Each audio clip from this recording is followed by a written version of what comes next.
based on your presentation. So I hope it works out. I guess I'm curious with the competitors that you showed earlier. Yep. Yeah. Um, how do you? Yeah, sure. I guess it's a harder question, something to think about. But how do you make sure that they just don't integrate some of these features into their existing apps? Like, what would make you different in that sense? Yeah. Well, as you have seen, there are a lot of competitors I've shown earlier. The problem with them is that they aren't really cooperating. They aren't really combining all their ideas. And with Sustainabit, the idea was like, we can store everything in a single app. Try solve one problem at a time. So you're like the mega app for sustainability. Yeah.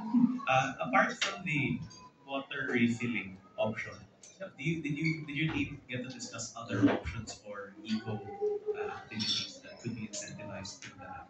So our frequent stuff that, as I guess story earlier, this was meant for the Brisbane 2032 Olympics, and then our idea is that this isn't just for that event.